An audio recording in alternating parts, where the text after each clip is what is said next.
మతం, సంస్కృతి, మహిళల స్థానం, మత మార్పిడిలు ఇలాంటి అంశాలపై సమాజంలో చాలా పెద్ద రచ్చలే జరుగుతున్నాయి. ప్రేక్షకుల మనసులో ఉన్న కొన్ని ప్రశ్నలకి స్పష్టమైన సమాధానాన్ని అందించడానికి ఈరోజు ఈ ఇంటర్వ్యూని మేము నిర్వహిస్తున్నాము.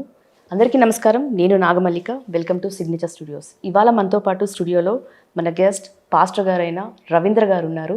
నమస్కారం అండి. నమస్తే. Welcome to signature studios. Thank you so much. So ఎలా ఉన్నారు సార్? బాగున్నానండి. ముందుగా నాకు ఒక చిన్న క్లారిఫికేషన్ ఇస్తారా? ఇది ఒక వ్యక్తిగత ప్రశ్న అనుకోండి. జనరల్గా పాస్టర్స్ అందరికీ పీటర్ అనో, జాన్ అనో, శామ్యుయల్ అనో పేర్లు అలా ఉంటాయి. మరి మీ పేరు చూస్తుంటే రవీంద్రనాథ్ హిందూ దేవుళ్ళ పేర్లు కనపడుతున్నాయి. అంటే మీరు పుట్టుకతో హిందువులని అనుకుంటున్నాను, మధ్యలో మతం మార్చుకున్నారేమో అని అనిపిస్తుంది. మీరు ఏమంటారు? అండ్ ఎందుకు మార్చుకోవాల్సి వచ్చింది? ఏ సందర్భంలో మీరు మతం మార్చుకోవాల్సి వచ్చింది? By definition everybody is a Hindu who lives beside Sindhu. Sindhu అనే ఆ నది పక్కన ఎవరైతే నివసిస్తున్నారో వారందరినీ కూడా హిందూ అని ఆ యొక్క పెర్షియన్స్ లేదా ఇరాన్, ఇరాక్ వారు, లేదా మన భాషలో చెప్పాలంటే ఆర్యులు అనేవారు ఈ యొక్క పేరును పెట్టారు. ఈ పేరు మీరు గమనిస్తే పాకిస్తాన్, హిందుస్థాన్, ఆఫ్ఘనిస్తాన్, కజకిస్తాన్ ఇలాంటి పేర్లన్నీ కూడా స్థాన్ అనేటువంటి పేర్లు వారిచ్చినవే. హిందూ అనంటే గనక సింధు పక్కన నివసించే ప్రతి ఒక్కరు కూడా హిందూయే. ఈ భారతదేశంలో పుట్టిన ప్రతి ఒక్కరు కూడా, బ్రతికే ప్రతి ఒక్కరు కూడా హిందూయే.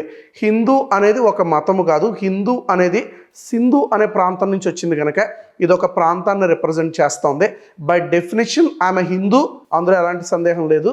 పేరు విషయానికి మనం వస్తే గనక క్రైస్తవ్యము మనసు మార్చుకోవాలి కానీ పేరు మార్చుకోవడం వల్ల ఎలాంటి ఉపయోగము లేదు. ఇప్పుడు నా పేరు జాన్ అనో, పీటర్ అనో, లేకపోతే విల్సన్ అనో ఇంకో పేరు పెట్టుకున్నంత మాత్రాన దానివల్ల ప్రయోజనం ఏమీ లేదు.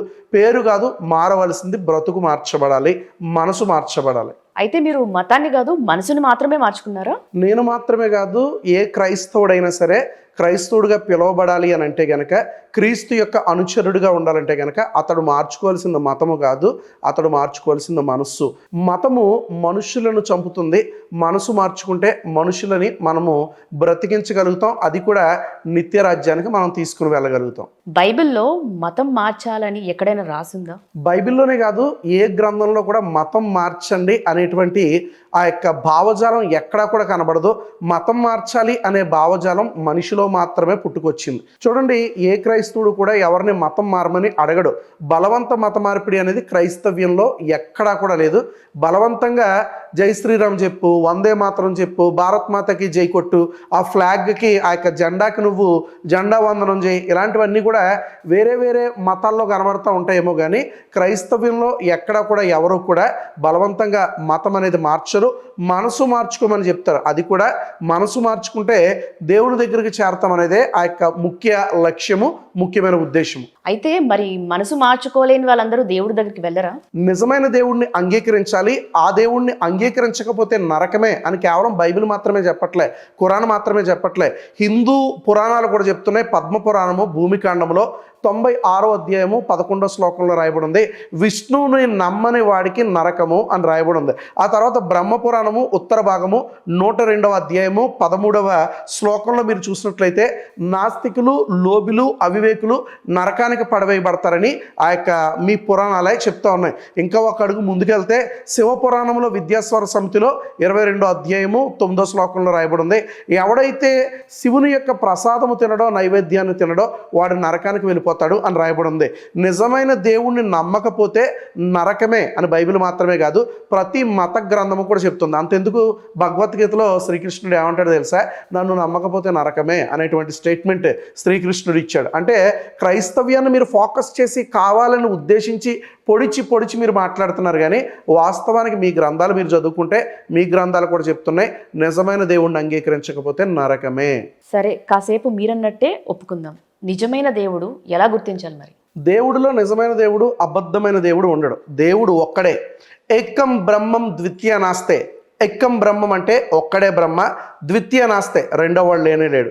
నతస్య ప్రతిమ అస్తి అనేటువంటి మాట వేదాల్లో మనం చూస్తున్నాం. అంటే నాకు ఎటువంటి ప్రతిమ లేదు అని దేవుడు చాలా స్పష్టంగా చెప్తున్నాడు. బైబిల్లో నిర్గమకాండంలో 20వ అధ్యాయంలో దేవుడు ఇచ్చిన ఆజ్ఞల్లో ఒక ప్రథమమైన ఆజ్ఞ ఏంటి అని అంటే కనుక, నేను తప్ప వేరే దేవుడు మీకు ఎవరు కూడా ఉండకూడదు. పైన ఆకాశం అందే కానీ, కింద భూమి అందే కానీ, భూమి కింద నీళ్ళ అందే కానీ ఏ దేవుణ్ణి ఏ ప్రతిమను మీరు చేసుకోకూడదు అని చెప్తున్నాడు. ఖురాన్లో కూడా చాలా స్పష్టంగా రాయబడి ఉంది కదా, అల్లాహ్ మాత్రమే దేవుడు, మరొక దేవుడు ఎవ్వరును కూడా లేరు. బుద్ధిజంలో కూడా చాలా స్పష్టంగా రాయబడి ఉంది, నువ్వు నిజంగా నీ యొక్క నాలెడ్జ్ పొందుకోగలిగితే దేవుడు ఎవరో నువ్వు కనుగొనగలుగుతావు, ఆ ఒక్కడే ఉన్న దేవుణ్ణి నువ్వు పట్టుకోగలుగుతావని బుద్ధిజం కూడా చెప్తా ఉంది. కనుక ప్రతి మత గ్రంథం ఏమంటుందంటే నిజమైన దేవుణ్ణి చూపిస్తూ ఉంది. మత గ్రంథాలను పరిశీలించగలిగితే ఆ ఒక్కడే ఉన్న దేవుడు ఎవరో మనం కనుగొనగలుగుతాం. సరే, మీరు అన్నట్టు యేసుక్రీస్తుయే నిజమైన దేవుడు అన్నప్పుడు మరి మేరీ మాతను కూడా ఎందుకు కొలుస్తున్నారు? మేరీ మాతని ఎవరు కూడా ఆరాధించరు. మరియను కోర్ రిడీమర్ అంటారు రోమన్ క్యాథలిక్స్. మీరు అడిగింది రోమన్ క్యాథలిక్స్ గురించి కనుక, ఏ ప్రొటెస్టెంట్ కూడా మరియను ఆరాధించడు. రోమన్ క్యాథలిక్స్ ఏమంటారంటే మరియను కోర్ రిడీమర్ అంటారు.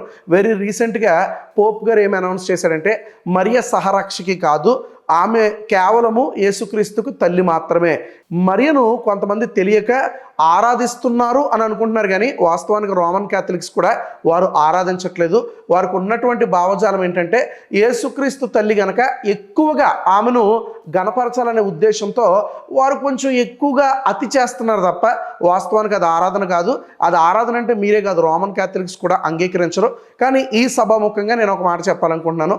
రోమన్ క్యాథలిక్స్ ఇక మీదటైనా మరియకు అతిగా గౌరవం ఇవ్వడం మానేయడము అది క్రైస్తవ్యానికి చాలా మంచిది. అయితే బైబిల్లో స్త్రీ వివక్ష ఉందా? బైబిల్లో ఎలాంటి స్త్రీ వివక్ష లేదు. బైబిల్లో స్త్రీ పురుషులకు దేవుడు ఒకటే స్థానాన్ని కల్పించాడు. మరి కొరింథీయులు రాసిన మొదటి పత్రికలో 14వ అధ్యాయము 34-35 వచనంలో స్త్రీలు మౌనంగా ఉండవలను, లోబడి ఉండవలను, తమ తమ భర్తలకి అనుమతి లేకుండా మాట కూడా మాట్లాడకూడదని క్లియర్గా ఉంది. దీన్ని మీరు ఏకీభవిస్తారా? ఈ యొక్క వచనము అపోస్తులైన పౌలు కొరింథీ సంఘముతో మాత్రమే మాట్లాడుతున్నాడు. అన్ని సంఘాలకి కూడా యూనివర్సల్గా దీన్ని ఆపాదించమని ఆయన అడగడంలే. కొరింథీ సంఘంతో మాట్లాడడానికి ప్రత్యేకమైన కొన్ని కారణాలు ఉన్నాయి. అందులో కొన్ని కారణాలు మీ ముందు చెప్తాను. కొరింథీ సంఘము గందరగోళానికి గురైనటువంటి సంఘము.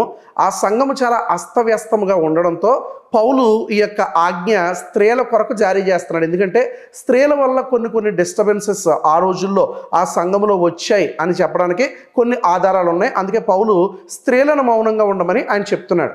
రెండోదిగా ఆ యొక్క మొదటి శతాబ్దంలో పౌలు రాస్తూ ఉన్నాడు కదా, అప్పట్లో స్త్రీలకు సరైన ఎడ్యుకేషన్ లేదు, కానీ పురుషులకి కొంత మేరకు వారికి ఎడ్యుకేషన్ ఉండేది. పురుషులు ఏవైతే మాట్లాడుతున్నారో సంఘంలో స్త్రీలు కూడా అవి మాట్లాడాలి అని వారు ప్రయత్నం చేసినప్పుడు దాన్ని సినగోగ్ అని అంటారు. మతపరమైన ఆ యొక్క స్థలములో అనేక డిస్టర్బెన్సెస్ ఏర్పాటు అవుతూ ఉండేవి. అందుకే స్త్రీలను మౌనంగా ఉండమని ఆయన చెప్పడానికి ఇది మరొక రీజన్. ఈ యొక్క వచనాల్లో మీరు ఏదైతే చూపించారో అక్కడ రెండు ప్రాముఖ్యమైన మాటలు ఉన్నాయి. ఒకటి నిశ్శబ్దముగా ఉండాలి స్త్రీలు, దీన్ని గ్రీక్లో సిగావో అని అన్నారు. రెండోదిగా ప్రసంగించొద్దు అనే దాన్ని లాలియో అని అన్నారు గ్రీక్లో. ఈ యొక్క వచనాల్ని ఆయన ఎందుకు మాట్లాడుతూ ఉన్నాడంటే గనక, ఒక క్రమము తప్పి స్త్రీలు మాట్లాడినప్పుడు సంఘంలో అనేక డిస్టర్బెన్సెస్ వచ్చే అవకాశం ఉంది. రెండోదిగా ఆ యొక్క లాలియో అనే మాటకి ప్రసంగమనో మరొకటనో కాకుండా కొన్ని కబుర్లు చెప్తూ ఉన్నారంట వారు. దానివల్ల సంఘములో డిస్టర్బెన్సెస్ వస్తూ ఉన్నాయి కనుక ఆ యొక్క సంఘములో స్త్రీలు మౌనంగా ఉండాలని ఆయన చెప్తా ఉన్నాడు. దీన్ని అన్ని సంఘాలకి అన్ని వేళలా యూనివర్సల్గా ఆపాదించొద్దు అని థియోలాజియన్స్ వారు చెప్తా ఉన్నారు. కనుక బైబిల్ ఎప్పుడు కూడా స్త్రీలకి వివక్ష చూపించలే. ఇన్ఫ్యాక్ట్ మీరు చెప్పాలి అని అంటే కనుక, సృష్టి ప్రారంభంలో దేవుడు ఆదామును మట్టి నుంచి తీసినప్పుడు ఆయన తన పక్కటి ఎముక నుంచి స్త్రీని తీశాడు. అంటే నెత్తి మీద నుంచి తీస్తే స్త్రీ నెత్తి మీదకి ఎక్కి డ్యాన్స్ చేసేదేమో, ఒకవేళ పాదాల నుంచి తీస్తే నువ్వు నా పాదాల కిందని పురుషుడు అనేవాడేమో. కానీ పక్కటి ఎముక నుంచి తీయడం ద్వారా దేవుడు చెప్పాలనుకుంటున్నాడు స్త్రీ పురుషులు ఇద్దరు కూడా సమానమే. ఇదే అపోస్తులైన పౌలు ఒక మాట అంటాడు, అంటాడు కదా, స్త్రీ అని కానీ పురుషులని కానీ యూదులని కానీ గ్రీసు దేశస్తులని కానీ పొట్టివాడని పొడవాడని కానీ నల్లవాడని తెల్లవాడని కానీ ఎలాంటి భేదము దేవుని దగ్గర లేదు, క్రీస్తులో అందరూ సమానమే అని అంటాడు. బైబిల్లో రాణులు ఉన్నారు, రాజులు ఉన్నారు. ఎస్తేరు వంటి రాణి ఉంది, అలాగే ఎజ్బేల్ వంటి రాణి కూడా ఉంది. వారు మంచివారా చెడ్డవారా అని పక్కన పెడితే, వారు ఇజ్రాయేలీలకి రాణులా లేకపోతే మరొక దానికి రాణులా అని పక్కన పెడితే, బైబిల్లో రాజులకి ప్రాముఖ్యత ఉంది, రాణులకి కూడా ప్రాముఖ్యత ఉంది. బైబిల్లో ప్రవక్తలు ఉన్నారు, ప్రవక్తనీయులు కూడా ఉన్నారు. అంటే ప్రవచనాలు చెప్పడంలో పురుషులనే కాదు స్త్రీలని కూడా దేవుడు వాడుకున్నాడు. ఇలా చెప్పుకుంటూ పోతే యేసుక్రీస్తు 12 మంది శిష్యుల్లో పురుషులు లేరేమో కానీ ఆయనకి చాలామంది శిష్యులు ఉన్నారు. ఆ 70 మంది శిష్యుల్లో స్త్రీలు కూడా చాలామంది అనేకులు ఉన్నారు. యేసుక్రీస్తు యొక్క పరిచర్లో పురుషులు మాత్రమే కాదు స్త్రీలు కూడా చాలా ప్రాముఖ్యమైన రోలును వారు పాటించారు. చూడండి, కొంతమంది వారికి ఉన్నటువంటి వ్యక్తిగత ఉద్దేశాన్ని రుద్దడం ద్వారా స్త్రీల మీద వివక్ష ఉందేమో అని అనుకుంటున్నారు, కానీ వాస్తవానికి స్త్రీల పట్ల బైబిల్లో ఎలాంటి వివక్ష లేదు. స్త్రీ పురుషులు ఇద్దరు సమానమే. ఇన్ఫ్యాక్ట్ చెప్పాలి అని అంటే కనుక యేసుక్రీస్తు రెండో రాకడలో అందరూ కూడా స్త్రీలేనంట, ఆయన ఒక్కడే పురుషుడంట. ఆయన మాత్రమే పెండ్లి కుమారుడు, మనందరము కూడా పెండ్లి కుమార్తెలము అని రాయబడింది. కనుక బైబిల్లో స్త్రీ పురుషులు అనే విభేదం ఎలాంటిది కూడా లేనేలేదు. మరి పాస్టర్లో కొంతమంది మహిళలు మల్లెపూలు పెట్టుకుంటే బజారుదని, గాజులు వేసుకుంటే వేసెలని, మరి ఇలా భారతీయ మహిళల్ని వాళ్ళ సాంప్రదాయాల్ని కించపరిచి మాట్లాడడం మీకు తప్పుగా లేదా? చూడండి, గాజులు పువ్వులు ఈ రెండింటి గురించి మీరు మాట్లాడారు కనుక ఇది భారతదేశ సాంప్రదాయము అని మీకు ఎవరు చెప్పారు? పువ్వులు అనేది మాకు మాత్రమే పేటెంట్ రైట్స్ ఉన్నాయి అన్నట్లుగా మీ యొక్క మహిళలు మాట్లాడుతుంటారు కదా. మన భారతదేశంలో కేవలం భారతదేశంలో మాత్రమే ప్రారంభించారు పువ్వులు పెట్టుకోవడం. ప్రాచీన కాలంలో చాలా దేశాల్లో స్త్రీలు పువ్వులు పెట్టుకునేవారు. ఇప్పుడంటే ఫ్యాషన్ ఎక్కువైపోయి చాలామంది పెట్టుకోవట్లేదు. మన భారతదేశంలో కూడా చాలామంది ఇప్పటికే 90% మంది పువ్వులు పెట్టుకోవడం మానేశారు. లేదా నేను ఒక 50% అని చెప్పొచ్చా, లేదా ఒక 60% అని చెప్పొచ్చా, చాలామంది మానేశారు. అయితే పువ్వులు మాకు మాత్రమే పేటెంట్ రైట్స్ ఉన్నాయి అని మీరు అనుకోవద్దు. పువ్వులు ఎప్పుడైతే అన్ని చోట్ల మానేసి భారతదేశంలో పెట్టుకుంటున్నారో ఇది మాదే అని మీరు అనుకుంటున్నారేమో. వివిధ ప్రాంతాల్లో పువ్వులు పెట్టుకునేవారు. ఇంకా గాజుల విషయానికి వస్తారా, గాజులు అనేది ఒక మూఢనమ్మకం నుంచి ప్రారంభమైంది. ప్రాచీన కాలంలో గాజులు అనే కాన్సెప్ట్ ఏదైతే ఉందో ఇది ఒక మూఢనమ్మకంతో జ్యోతిష్యులు అనేవారు ప్రారంభించారు. గాజులు వేసుకోవడం ద్వారా నవగ్రహాల్లో ముఖ్యంగా శుక్రుడి యొక్క అనుగ్రహము ఆమెకు ఆమె కుటుంబానికి కలుగుతుందనే ఒక మూఢనమ్మకంతో ప్రారంభించారు. ఈ రోజుల్లో తాయితీ కట్టుకుంటే ఏదో అయిపోద్ది, ఉంగరాలు పెట్టుకుంటే రంగురాలు పెట్టుకుంటే ఏదో అయిపోతుంది, పన్నా పెట్టుకుంటే ఏదో జరుగుతుంది అనే మూఢనమ్మకం ఎలాగైతే జ్యోతిష్యులు క్రియేట్ చేశారో ప్రాచీన కాలంలో చాలా లాంగ్ బ్యాక్ దీని ఆరిజిన్ కూడా ఎవరు కనుక్కోలేకపోయారు. అయితే ఆ ప్రాచీన కాలంలో గాజులు వేసుకుంటే నీకు నీ కుటుంబానికి ఏదో జరుగుతుంది అనేటువంటి ప్రచారము జ్యోతిష్యులు ప్రారంభించారు. అక్కడ నుండి గాజులు వేసుకోవడం ప్రారంభించారు తప్ప వాస్తవానికి మీరు ఎక్కడైనా చూపించండి సనాతన ధర్మంలో గాజులు అనేవి వేసుకుంటే ఇందుకు మంచిది అని ఏ గ్రంథంలో రాసుంటే మీరు నాకు చూపించండి చూద్దాం. ఎందుకు అని అంటే కనుక ఉండనే ఉండదు. ఎందుకు ఇంత స్పష్టంగా చెప్తున్నాను తెలుసా? గాజులు అనే ఆ కాన్సెప్ట్ జ్యోతిష్యులు ఒక మూఢనమ్మకంగా ప్రారంభించారు. నవగ్రహాల్లో శుక్రుడు మీకు అనుకూలంగా ఉంటాడు, మీకు ఆరోగ్యం ఇస్తాడు, మీకు మంచి జరుగుతుంది అని చెప్పడం ద్వారా గాజులు అనేవి ఇక్కడికి వచ్చినాయి. అంతేగాని గాజులు వేసుకుంటే పెళ్ళైనట్టు, గాజులు మానేస్తే ముండమోపు అయిపోయినట్టు ఈ ఆలోచన చాలా తప్పుడు ఆలోచన. అలా చెప్తే వాస్తవానికి జ్యోతిష్యులు చెప్పింది ఏ గాజులో తెలుసా? మట్టి గాజులు వేసుకోమని చెప్పారు. ఈరోజు మరి మీరు అందరూ కూడా ఎలాంటి గాజులు వేసుకుంటున్నారు? గోల్డ్ వేసుకుంటున్నారు, సిల్వర్ వేసుకుంటున్నారు, రకరకాల డిజైనర్ గాజులు అన్నీ కూడా వేసుకుంటున్నారు. సో గాజులు అనేవి కానీ పువ్వులు అనేవి కానీ ఇవేమి కూడా ఐదో తనాన్ని సూచించట్లేదు. ఇన్ఫ్యాక్ట్ బొట్టు ఇంకా మిగిలిన అలంకారాలు ఏవైతే ఉన్నాయో ఇవన్నీ కూడా కొన్ని ఆచారాల వలనో కొన్ని సాంప్రదాయాల వలనో గ్రంథాల వలనో ఇవి వచ్చినాయి తప్ప దీనికి ఐదో తనానికి ఎలాంటి సంబంధం లేదు. ఇంకా పాస్టర్ గారు ఆయన ఆ రీతిగా అన్నాడు అని మీరు అంటున్నారు కనుక ఆయన తన సంఘంతో మాట్లాడుకున్నాడు, ఆయన తన సంఘానికి బోధించుకుంటున్నాడు. అందరు స్త్రీలని ఆయన అదే మాట అనలే, ఆయన సహజంగా మాట్లాడాడు. ఒకవేళ పాస్టర్ గారు అలా మాట్లాడారు అనేది మీ యొక్క వాదన అయితే కనుక స్త్రీలందరినీ ఉద్దేశించి మాట్లాడితే అది ఖచ్చితంగా తప్పే. అలా కాకుండా తన సంఘంతో ఏదైనా ఆయన ఒక బోధ చెప్పాలి అనుకుని వారితో ఒక ఎగ్జాంపుల్గా చెప్తే మాత్రము దాన్ని తప్పుపడడానికి అవకాశం లేదు. అంటే గాజులు వేసుకోవడం, బొట్టు పెట్టుకోవడం ఇవన్నీ మూఢనమ్మకాలే అంటారు మీరు? దాని వెనక సైంటిఫిక్ రీజన్ లేదంటారా? ఏం సైంటిఫిక్ రీజన్ ఉంది? బొట్టు పెట్టుకుంటే జ్ఞానం వస్తుంది అంటారు. బొట్టు పెట్టుకున్న వాళ్ళందరికీ నిజంగా జ్ఞానం సో అది మీరు మూఢనమ్మకమే అయితే కొద్ది అంటున్నారా? కాలం ఒక పిచ్చోడికి బొట్టు పెడదాం, వాడు జ్ఞానవంతుడు అయిపోతాడా? ఒక మెంటల్లీ రిటైర్డెడ్ పర్సన్స్ ఉంటారు కదా, మంచం మీద ఉంటారు, వారికి మనం బొట్టు పెట్టి చూద్దాం, గాజులు పెడదాం, పువ్వులు పెడదాం, పట్టీలు పెడదాం, అన్నీ పెడదాం, వారికి ఏం జ్ఞానం వస్తుందో చూద్దామా? బొట్టు పెట్టుకున్న వారు అందరికీ జ్ఞానం వస్తుందంటే చాలామంది బొట్లు పెట్టుకుని తిరుగుతున్నారు. బొట్టు లేనోడు కింద వాడు పనిచేస్తున్నారు. ఈరోజు అమెరికా వాడు ఏం బొట్టు పెట్టుకుంటున్నాడు, చైనా వాడు ఏం బొట్టు పెట్టుకున్నాడు? చైనా వైపు ప్రపంచం అంతా చూడట్లేదా? కమ్యూనిస్ట్ భావజాలం కలిగిన చైనా వైపు ఎందుకు చూస్తుంది? ఏం బొట్టు పెట్టుకున్నారని వారి దేశం ముందుకెళ్తుంది. ఇలాంటి మూఢనమ్మకాలు పెట్టి ఈరోజు చాలామందిని అమాయక జనాల్లో మోసం చేస్తున్నారు తప్ప వాస్తవానికి బొట్టు వలన ఎలాంటి ప్రయోజనము లేదు. అది కేవలం ఒక కల్చర్ ప్రకారం వచ్చింది. దాన్ని ఆచరించడంలో తప్పేం లేదు. ఆచరించాలి అనుకుంటే ఆచరించవచ్చు, కానీ దానివల్ల జ్ఞానం వస్తుంది. గాజులు వేసుకుంటే ఏదో వస్తుంది, వడ్డానం పెట్టుకుంటే ఇంకోటి వస్తుంది. ఇవన్నీ కూడా ఒట్టి ట్రాష్. ఓకే, మరి ఇదే మూఢనమ్మకాలని మీరంటే మీ చర్చిల్లో కూడా అరటిపళ్ళు ఇస్తే పిల్లలు పుడతారని, అలాగే కర్చీఫ్ ఇస్తే స్వస్థత పొందుతారని, మరికొందరు యేసుక్రీస్తు మార్కెట్కి వస్తున్నారని, కూరగాయలు కట్ చేసిస్తున్నారని, ఖాళీ సిలిండర్ బయట పెడితే ఫుల్ అయిపోతుందని, తెల్లారితే ఫోన్ పేలో లక్షలు పడిపోతున్నాయని, మరి ఇవన్నీ మూఢనమ్మకాలు కాదా? ఇవి మూఢనమ్మకాలు కాదు, ఇవి మోసాలు అంటారు వీటిని. ప్రతి మతంలో మోసగాళ్ళు ఉన్నారు. ఇది తీసుకుని వెళ్తే ఏదో జరుగుతుంది అనేటువంటి ఈ యొక్క మాటలు ఏవైతే ఉన్నాయో ఇవన్నీ కూడా ఖచ్చితంగా మోసాలే. అయితే ఈ మధ్యన వెరీ రీసెంట్గా కొంతమంది క్రైస్తవులు కాని వారు కొంతమంది చర్చెస్లోకి ఎంటర్ అయ్యి కావాలనే ట్రోలింగ్ వీడియోస్ కోసం కొంతమంది సాక్ష్యాలు చెప్తున్నారు అనేది కూడా ఈ మధ్యన ఒక వ్యక్తి నాతో చెప్పడం నేను విన్నాను. ఒకవేళ ఇది నిజమైతే కొంతమంది చర్చెస్లోకి వెళ్ళి వారు సాక్ష్యం చెప్తామనే పేరుతో నాకు పలానా వాడు కర్చీఫ్ ఇస్తే స్వస్థత అయింది, నాకు గ్యాస్ సిలిండర్ పెడితే గ్యాస్ సిలిండర్ నిండిపోయింది, ఏటీఎం కార్డులో ఏటీఎం పెడితే నాకు డబ్బులు వచ్చినాయి, ఇలాంటి ఫేక్ సాక్ష్యాలు కొంతమంది చెప్తా ఉన్నారు. వీరి గురించి నేను క్రొత్తగా చెప్పక్కర్లే, చాలామంది వీరి గురించి వీడియో చేశారు. వినండి, దేవుని యొక్క నామము అవమానపరచబడుతుందంటే ఇటువంటి వారి వల్లనే. దేవుడు స్వస్థపరుస్తాడా లేదంటే ఖచ్చితంగా స్వస్థపరుస్తాడు. దేవుడు గొప్ప కార్యాలు చేస్తాడా? ఖచ్చితంగా గొప్ప కార్యాలు చేస్తాడు. దేవుడు మనకు డబ్బు ఇవ్వగలడా? ఇస్తాడు. దేవుడు మన కుటుంబాన్ని కట్టగలడు. ఇలా చెప్పుకుంటూ పోతే దేవుడు గొప్ప కార్యాలు చేస్తాడు. కాకపోతే కొంతమంది అతిశయోక్తిగా వారు చెప్పడం వలన దేవుడి నామము వ్యర్థముగా ఉచ్చరింపబడతా ఉంది. ఇలాంటి వారు కేవలము క్రిస్టియానిటీలో మాత్రమే కాదు, ప్రతి చోట్ల కూడా ఉన్నారు. చూడండి, కొంతమంది నాకు అమ్మోరు పూనింది అంటుంది. ఈ మధ్యన ఒక ఆమె మా ఇంట్లో అమ్మోరు వెలిసిందని చెప్పి ఒక ఆమె ఫేక్ పనులు చేస్తూ ఉంది. ఆమెను చాలామంది మీడియా ఛానల్స్ కూడా తరుముతూ ఉంటే వాళ్ళని తిడతా ఉంది, నువ్వెవడవరా లోపలికి రావడానికి అని. మరొక ఆయన నాకు అల్లా చెప్పాడు ఈ తాయితీ కట్టమని. ఖురాన్లో ఎక్కడ కూడా అల్లా తాయితీ కట్టమని చెప్పలే. ఇలా చెప్పుకుంటూ పోతే ప్రతి దానిలో కూడా మోసాలు ఉన్నాయి. మత మార్పిడికి మీరు బడుగు బలహీన వర్గాల్ని, ట్రైబల్స్ని, విధవరాల్ని, అలాగే ఒంటరిగా ఉన్న మహిళల్ని, వీళ్ళని ఎందుకు టార్గెట్ చేస్తున్నారు? డబ్బు ఆశ చూపించో లేదా ఇంకేదో సహాయం చేస్తామని చూపించో మత మార్పిడికి ఎందుకు బలవంతం పెడుతున్నారు? ఇలా ఈ రైస్ బ్యాగ్ కన్వర్షన్ ఏంటి అసలు? మీరు ఇచ్చిన స్టేట్మెంట్ ఎలా ఉందంటే పేదవారిని, ఎందుకు పనిచేయని వారిని, ట్రైబల్స్ని, బడుగు బలహీన వర్గాలను మేము టార్గెట్ చేస్తున్నాం అనేది మీ ఆరోపణ అయితే కనుక, విధవరాలను కూడా మేము టార్గెట్ చేస్తున్నాం అనేది వాస్తవం అయితే, ఈరోజు ఎంతమంది భర్తలు ఉన్న వారిని, భర్తలతో కుటుంబంతో చర్చకు వస్తున్న వారిని మీకు చూపించను.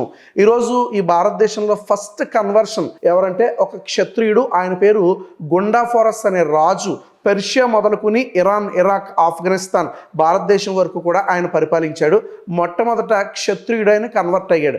రెండోదిగా 34 నంబూరి బ్రాహ్మణ్ ఫ్యామిలీస్ వారు యేసుక్రీస్తుని సొంత రక్షకుడిగా అంగీకరించారు.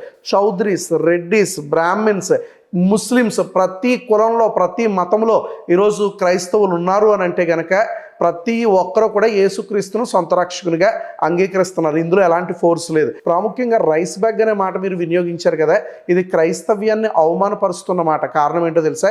రైస్ బ్యాగ్ ఇచ్చి మేము కన్వర్ట్ చేస్తున్నాం అనేది వాస్తవం అయితే, మేము 2 రైస్ బ్యాగ్లు ఇస్తే నెలకు మీరు 10 రైస్ బ్యాగ్లు ఇచ్చి మరలా వెనక్కి తీసుకెళ్ళిపోవచ్చు కదా. మరికొంతమంది అంటున్నారు సైకలాజికల్గా వీక్ అంటున్నారు. సైకలాజికల్గా వీక్ అయినాడు నేను పిలిస్తే క్రైస్తవ్యంలోకి వస్తాడు, మరలా మీరు పిలిస్తే తిరిగి హిందూయిజంలోకి వచ్చేస్తాడు. క్రైస్తవులుగా మారడానికి గల కారణం ఏంటో తెలుసా? వారు మార్చుకున్నది మతమైతే ఖచ్చితంగా వారు తిరిగి వెనక్కి వస్తారు. వారు మార్చుకున్నది మనసు గనక మీరు బ్రతిములాడినా, భయపెట్టినా, ప్రాణం తీస్తానన్నా, క్రైస్తవులుగా ఒకసారి మారినవాడు మరలా తిరిగి ఆ యొక్క విశ్వాసాన్ని ఎన్నటన్నటికీ కూడా విడిచిపెట్టడు. సో మీరు సేవ చేస్తూ ఓన్లీ మనసుల్నే మారుస్తున్నారా? సో అండ్ సో ఫౌండేషన్లని పెట్టి ఫండ్స్ కలెక్ట్ చేస్తూ ఉచిత విద్య, వైద్యం, స్కాలర్షిప్స్ అని పేర్లతో ఎన్నో ఆరోపణలు వచ్చాయి. మీరు దాన్ని అంగీకరిస్తారా? చూడండి, మీ 2 మాటల్లో 2 కాంట్రవర్షియల్ స్టేట్మెంట్స్ ఉన్నాయి. ఒకటి మీరు ఏమన్నారు, రైస్ బ్యాగ్స్ ఇచ్చి అమాయకులను మార్చేస్తున్నాం అంటున్నారు. 2 మీరు ఏమంటున్నారు, ఫండింగ్ తెచ్చుకుంటున్నాం అని అంటున్నారు. అసలు మాకు ఫండింగ్ ఇచ్చేవారు ఎవరు? మేము ఎవరికి రైస్ బ్యాగ్లు ఇస్తున్నాం? ఇది మీరు చెప్పగలుగుతారా? మీకు ఫారెన్ నుంచి వస్తున్నాయి కదండి. ఏ ఫారెన్ నుంచి వస్తుంది? ఎక్కడి నుండి వస్తుంది? ఒకప్పుడు ఫారెన్ నుంచి ఫండింగ్ వచ్చింది అనేది వాస్తవమే. కానీ గత కొన్ని సంవత్సరాల నుండి 10-15 సంవత్సరాల నుండి ఫారెన్ ఫండింగ్ అనేది ఎవరికి కూడా రావట్లే.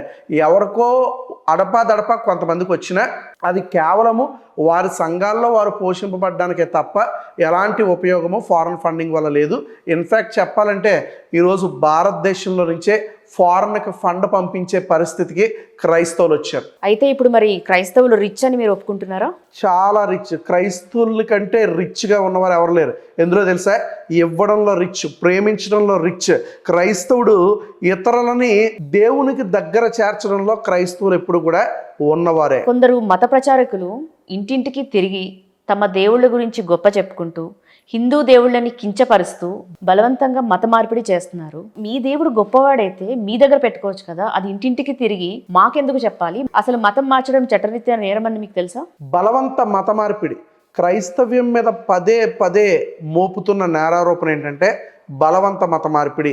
బలవంత మత మార్పిడి అనేది ఎవరు చేసినా నేరమే. ఇది నేను పదే చెప్తా ఉంటాను, ఎవరు చేసినా నేరమే. ముఖ్యంగా క్రైస్తవుల్లో ఎవరు కూడా బలవంతంగా మత మార్పిడి చెయ్యరు. అలా చేయాల్సిన అవసరం లేదు. ఒకవేళ బలవంతంగా ఎవరైనా తీసుకొచ్చిన గుర్రాన్ని మనం నీరు వరకు తీసుకెళ్ళగలం, కానీ దాన్ని నీరు త్రాగించలేమని తెలుగులో ఒక సామెత ఉంది.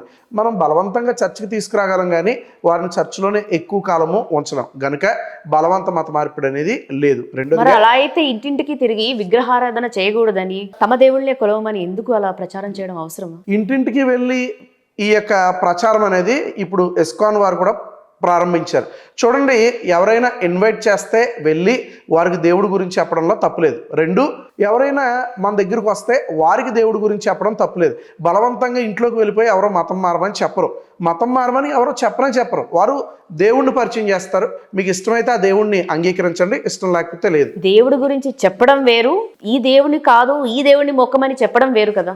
కరోనాకి వ్యాక్సిన్ కనుక్కున్న తర్వాత ఆ వ్యాక్సిన్ నా దగ్గరే ఉంచుకోవాలని మీరు అనుకోవచ్చు కదా.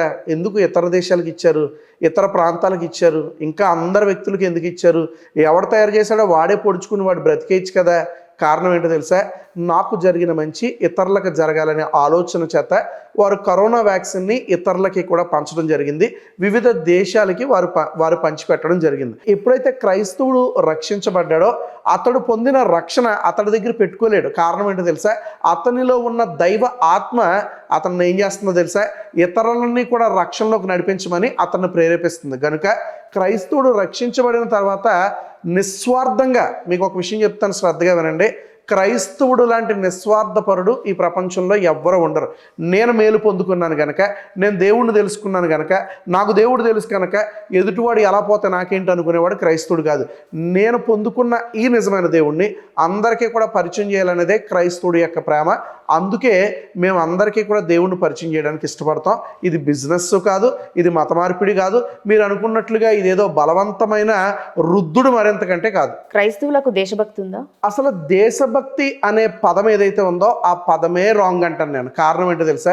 గురుజాడ అప్పారావు గారు అంటారు, దేశం అంటే మట్టి కాదోయ్, దేశం అంటే మనుషులు అంటాడు.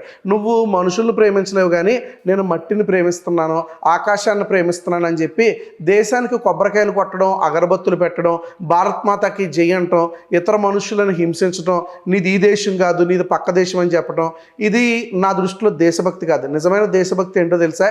ఒక సోల్జర్కి, ఒక సైనికుడికి ఉండేదే దేశం పట్ల ఉండేదే ప్రేమ. దేశం పట్ల ప్రేమ ఉండాలి, కానీ దేశం మీద భక్తి కాదు ఉండాల్సింది. ఈరోజు చాలామంది దేశభక్తి అంటూ ఉంటారు, ఆ పదమే రాంగ్ అంటాను నేను. తెలుస్తుంది దీన్ని బట్టి క్రైస్తవులకి నిజంగానే దేశభక్తి లేదని. నేను మరలా చెప్తా ఉన్నాను, దేశం మీద ఉండాల్సింది భక్తి కాదు, దేశము దేవుడు కాదు. దేశము అది ఒక ప్రదేశము, మనకి నివసించడానికి ఒక మంచి ప్రాంతం గనక ఆ దేశం పట్ల మనకి ప్రేమ ఉండాలి. ఆ దేశం మీద భక్తిగా అది కావాల్సింది. భక్తి ఎవరి మీద ఉండాలి? దైవం మీద మాత్రమే ఉండాలి. దైవ భక్తి వేరు, దేశం మీద ఉండాల్సిన ప్రేమ వేరు. ప్రతి క్రైస్తవుడికి దేశం మీద ప్రేమ ఉంటుంది. చూడండి, బైబిల్లో భారతదేశము అనే మాట రాయబడి ఉంది గనుక బైబిల్ నమ్మే ప్రతి ఒక్కరికి కూడా భారతదేశం పట్ల చిత్తశుద్ధి ఉంది, భారతదేశం పట్ల ప్రేమ ఉంది. మా గ్రంథంలో మా దేశం గురించి రాయబడి ఉంది. ఈ దేశము మా దేశం అని చెప్పుకోవడానికి మేము గర్వపడుతూ ఉంటాం. అయితే ప్రేమ అంటున్నారు, మరి భారతదేశాని కోసం మీ క్రైస్తవులు ఏం చేశారు అసలు? భారతదేశానికి క్రైస్తవులు ఏమేం చేశారో చెప్తే ఈరోజు మీకు నాకు టైం సరిపోదు. ఇండియన్ స్లావరీ యాక్ట్ 1843లో ఆయన పేరు లార్డ్ ఎలన్ బర్గ్. ఆయన ఇండియన్ స్లావరీ యాక్ట్ని ఆయన తొలగించాడు. భారతదేశంలో ఈయన గవర్నర్ ఆఫ్ ఇండియాగా పనిచేశాడు. ఈయన చేసిన పని ఏంటో తెలుసా? భారతదేశంలో చాలా మందిని బడుగు బలహీన వర్గాల్ని వారు కొంతమంది అగ్రకులానికి చెందినవారు బానిసలుగా వినియోగించుకునేవారు. కొంతమంది స్త్రీలని కూడా బ్రాహ్మణులుగా చెప్పుకుంటున్న వారు పెళ్లి చేసుకున్న తర్వాత 3 రాత్రులు మాతో పడుకోబెట్టాలి అని చెప్పేవారు. ఇలాంటివన్నీ కూడా నిర్మూలన చేసింది ఎవరో తెలుసా? భారతదేశానికి వచ్చినటువంటి క్రైస్తవులే.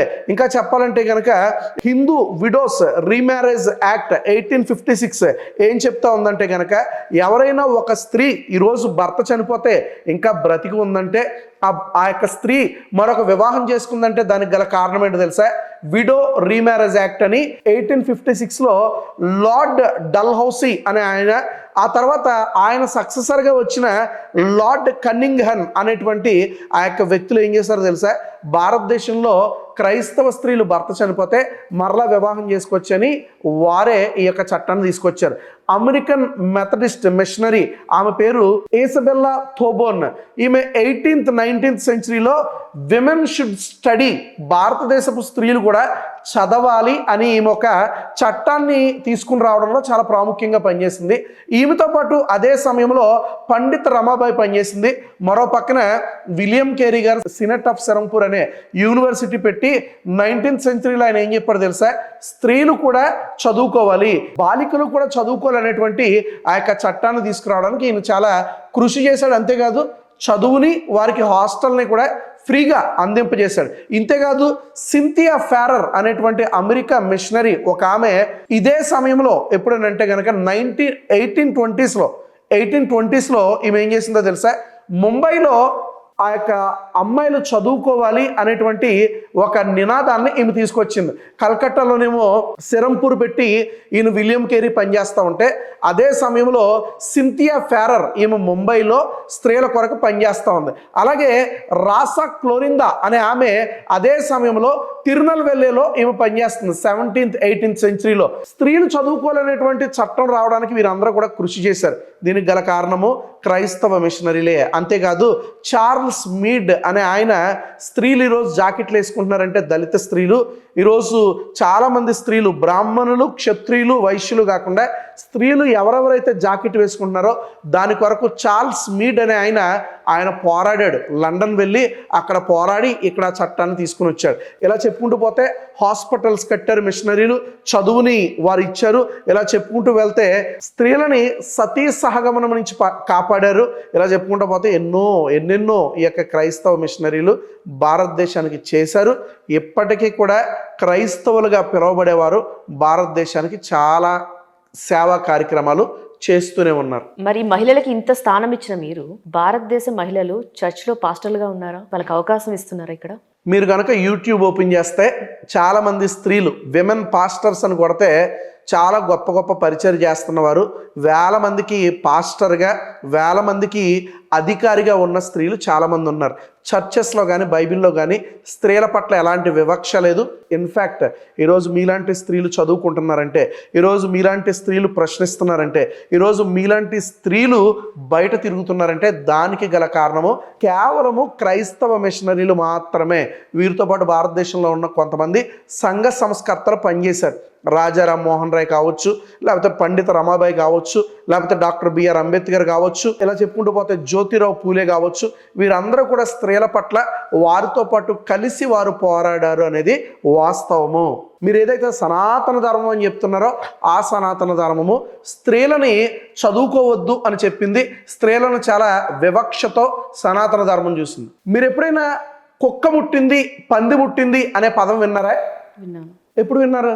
మహిళలకి నెలసరి వచ్చే సమయంలో ఇలా చెప్తూ ఉంటారు పిల్లలకి. ఎప్పుడైతే డేట్ వచ్చిందో, నెలసరి వచ్చిందో అప్పుడు మహిళలను అంటారు కదా, కుక్క ముట్టింది, పంది ముట్టింది అంటారు. ఈ ఆలోచన ఎక్కడి నుంచి వచ్చిందో తెలుసా? సనాతన గ్రంథాల్లో నుంచి వచ్చింది.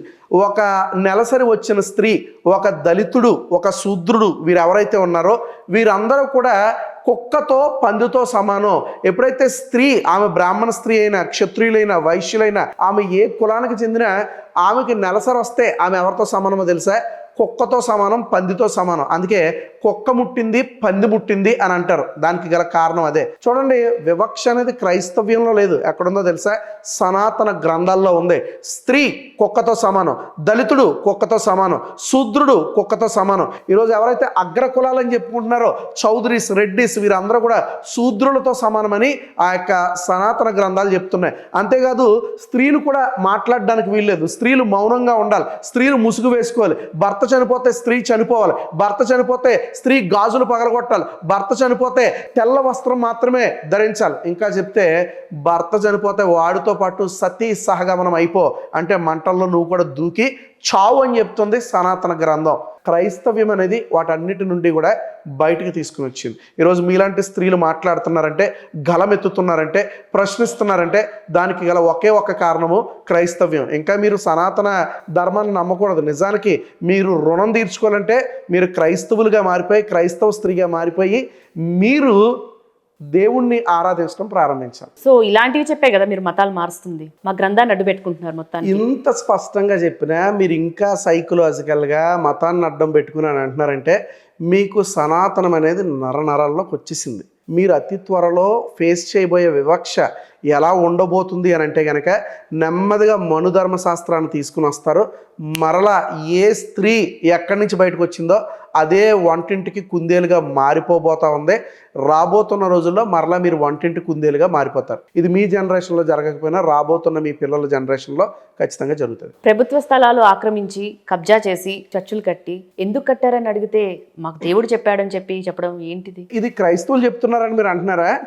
నేను రోడ్ల మీద ఎన్ని గుడులు చూపించమంటారు. ఇప్పుడు కిందకి దిగితే ఇక్కడే మీ అమీర్పేటలో మీ స్టూడియో పక్కన రోడ్ల మీద ఎన్ని గుడులు ఉన్నాయి. చర్చ్ అయితే పడగొడుతున్నారు కదా, ఒక చిన్న గుడిని పడగొట్టలేని పరిస్థితి. హైవేలు వేస్తూ ఉంటారు, అన్ని చర్చిలు పడగొడతారు, ఒక చిన్న గుడి పగలగొట్టలేరు. కారణం ఏంటంటే మనోభావాలు కేవలం హిందువులకు మాత్రమే ఉంటాయి. మనోభావాలు క్రైస్తవులకి, ఇస్లాం సహోదరులకి మనోభావాలు ఉండవు.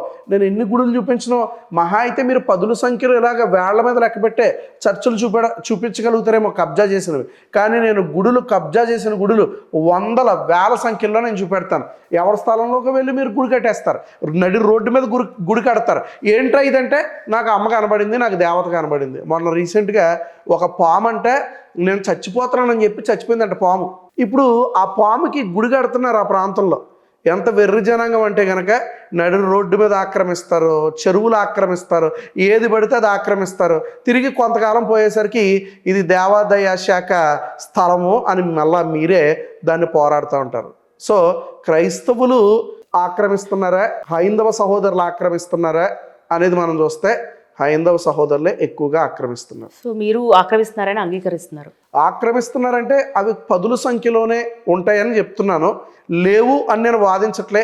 ఎక్కడో అడపాదడపా ఒకటి జరిగి ఉండొచ్చు, అది కూడా ఎప్పుడో ప్రాచీన కాలంలో. ఇప్పుడు ఆక్రమించడానికి అసలు మనిషిని కప్పెట్టడానికే స్థలం లేదు, ఇంకా ఆక్రమించడానికి స్థలం ఎక్కడ ఉంది?